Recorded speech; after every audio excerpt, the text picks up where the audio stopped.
So hello and welcome back guys. So guys, in today's video I will teach you about more JavaScript basics.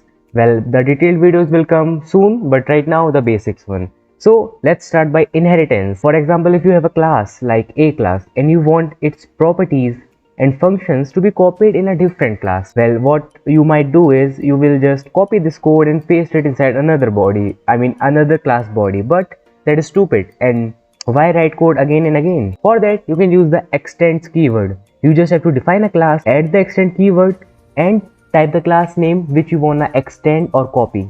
So here what we are doing is we are extending the B class with A. So inside of a constructor function, if you are extending a class, you will need to use this super function. What the super function do is it will just invoke the constructor of the extended class and do the stuff for you. So you can see in our B class, I just defined the B property and nothing else. But here we are taking the A and the B, well, the A and the B parameter, and passing the A parameter to our constructor and setting the B parameter to the B value. So when we use this object.a property, it will work. And we never define any function, but the high and the log function will work because we defined them in the A class. And let me show you the proof or whatever in real quick. So you can see it defined 69 and 420, and it did say high and A is 69 and log using B. Pretty simple. Well, now I will teach you about yield. Well, yield is a keyword which is used to return values one by one. Well, for example, what if you want to return multiple values but not immediately? Well, like in return function, if you return a value like this, then you cannot do anything afterwards, or you cannot use the return function twice. For example, wait a second. For example, in this function we are returning C, but we cannot do anything afterwards. But with the yield keyword, we can yield multiple stuff and one by one. I will show you how to get stuff one by one, but make sure you are using this star or asterisk before, well, after the function keyword and before the function name. So it is just a simple function which returns the numbers from the start value till the end value. So first of all, we have to invoke the function and we will put the value in this generator thing. Well, it is just a variable. So this is a while loop. We are using it so that we can get the multiple values of the generator. So first of all, well, we can do a different thing too, like let. Well, instead of using const, we can just paste the code here and use let instead. And in while loop we can just do yielded dot done. This, what it will do is wait a second. All right, so what we are doing here is we are just getting the next yielded value from our generator, and we are going to loop until the next value exists. So we will log all of those values as a proof that this thing works. Now let me show you real quick. Bam. Alright, so we also, by the way, we have to do one more thing.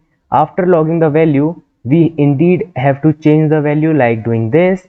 But the old thing was better, but I just wanted to show you that we can do this too. Well, like if we do this, you can see it logs 5, 6, 7, 8, 9, 10. Alright, but that thing also works like this one, in which you will just define the yielded thing inside, and you will check for if it is done or not, and if it is done, just break. So the main thing is yield keyword is used to return values one by one, and for that you can use the asterisk after the function to define it. Now let's move on to the symbols. So what are symbols? Symbols are just one of well, it is another data type which is used to represent unique things, like unique symbols. For example, if we define two symbols even with the same name or same value, they won't be equal. And by the way guys, it is not really important to pass a value. We can just use symbol and then the parentheses, but I just like to do that cause why not. You might want to know the use case of this thing. So for example, let us assume you have a class and you want to set some private property. So for that we can just do this and these brackets, and then we will use a symbol, and here we are using this name symbol, and then we will set its value to the name. All right, and now now if people will do dog.name and stuff, the thing will not work. Well, right now it will not work, but to prevent that, we can just make a function to get this value, or we can just use this get keyword to make this thing work. All right, well, now you might ask that why use symbol? We can just do this dot name is equals to that. But You can do that, but if you will do that, then people will be able to change the name. But what if you want to prevent users from changing the name or changing the value of your property? For that, we can use the symbols. And now let me show you how it works. Let me copy the relative path. And by the way, let me comment all of this so that you guys don't get confused. No, well, wait a sec. Node BAM. So you can see that when we define this, when we do doc.name is equals to the thing, it do not works. It don't do anything. Alright. But even if we try, and by the way guys, you can see I used another symbol, the name symbol too. It had everything same, but still we were unable to access the dog name property. So the only way is to use the damn same exact symbol we defined. So that's how you can make your properties totally private and unaccessible by others. And of course, let me just show you that a user cannot do anything in order to change the property. It will always stay dog no matter what they do. Alright, so this is about symbols, and now let me show you a bit more stuff which Null created. So let's go. So now I will show you a little example with the Fibonacci words, or Fibonacci numbers. We will use the symbol thing here, symbol or iterator, and of course we will need to use star because we are going to yield the numbers. Well, by numbers I mean the Fibonacci numbers. So let's begin real quick. So it is just a simple function which will yield, or I should say which will return all of the Fibonacci numbers one by one. Well, here the symbol iterator things come. Well, what it is doing is, if we will use the spreader operator, so if we use the spreader operator on anything, well, on this class object, then it will return the Fibonacci numbers till we want. Well, like if I pass 8, then it will return us 8 Fibonacci numbers, and if we pass something like 100, then it will show us till 100. So let's just show you a real example real quick. Let me comment all of this old stuff. Bam. So you can see it returned us an array of stuff. But if we just log the FIB object, then it will log something else. This is a class with a property called amount. It has nothing related to the Fibonacci numbers, but if we use the spreader object, we get all of these properties. Alright, so it is just a small example. I cannot tell you much more because I'm stupid myself. So I will tell you a bit about if-else statements or conditions. Alright, so let's begin real quick. So I will tell you how you can do stuff like conditioning. Well, let me show you. I will tell you about if-else statement. So it is totally possible you are making a code and you want to do thing on particular conditions. So here comes the if statement. Well, there are switch statement too, and I will tell you about them too. So let's begin. So normally we can just do a if statement, like if age is greater than 10, then just console.log shishui, and otherwise do nothing. So if we just do this, it will do this bam. Well, you can see it just did nothing. What the heck? Alright, it logged shishui. But what if my age is 2? Well, wait a sec. If my age is 2, it will do nothing because we never defined anything else to do. So what? And by the way guys, inside this if thing, we have to make propositions which returns a true or false condition. But we can do stuff like this too, like for example high, and high's value is undefined. So if I do if high, then it will not do anything though it is defined. But if I do not high, then it will work. Alright, so what this not thing do is, this means invert the result. For example, high returns false because it is undefined. If you do 0, it will be considered as undefined or false too, and same for null. So but if we use the not operator, it will just opposite or invert the value, so the condition will work. Well, I'm really sorry if I'm sounding stupid and confused, but yeah, you know what I'm saying. So let me do another thing. If we do, like, let us assume you want to do something else if the situation is false. So for that you can just use else keyword, and you can just say console.log I don't know, kids. Well, whatever, you can do anything. I'm just showing you an example, and bam, and it, wow, I'm so stupid, man.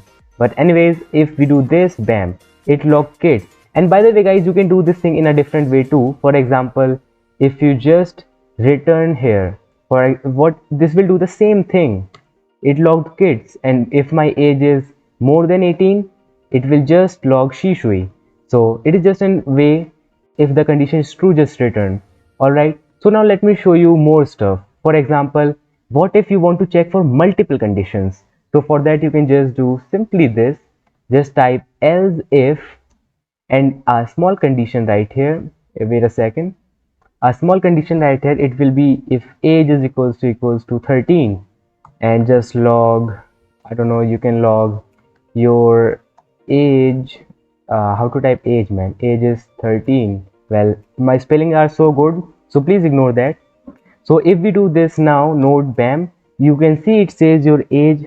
Damn, I said you age, but anyways, you can see it. We can make multiple condition checks using if and else if ladder. All right, so this is about if statement, and let me tell you a bit about switch statement too. Switch statement too. So let me just comment it. And in switch statement, first of all, we have to provide a value. For example, I will provide age, and inside here we have to we can define lot of cases. For example, if I do case age is, well, I can do case 10, then we can just log this guy is 10. And by the way guys, you have to use this colon afterwards, and make sure after your case is done, type break, because for example, if you have multiple cases, case 5, case 2, case 1, then console.log, and if we do break here, bam. So, and by the way guys, why I am so stupid, man? How a normal human being can be this stupid? Alright, so here what will happen is, it will log hello for all of these cases. And by the way guys, you can use the default keyword for a default function. I mean, like, if no condition are true, just log this thing. Alright, so right now our age is 13, so no condition should be true. Let's try it. Bam, it logged the ZZZ thing. And if I make it 10, it will log this guy is 10. And if I make it 1, it will if I make it 1, it will log, damn it, it will log hello. And if I make it 5, it will still log hello. So I guess you understand the thing, right? And let me test one more thing. Case age greater than 10, console.log big guy. Well, let's make it 100, and here let's make it a big number. Bam. So you can see we cannot do that thing. So this is what I wanted to tell you. In the switch statement, we have to test for the real values, like if age is equals to this thing or that thing. We cannot do this age is greater than 100 thing. Well, if we can, then please tell me. I'm stupid, so I think we cannot. But I guess this is it for this video. I told you about conditions and conditional statements, and I told you about the symbols, and I guess the yield keyword, and I guess this is it. And I told you about inheritance. Well, thanks a lot for watching. New videos will be coming soon, and peace out for now, and bye.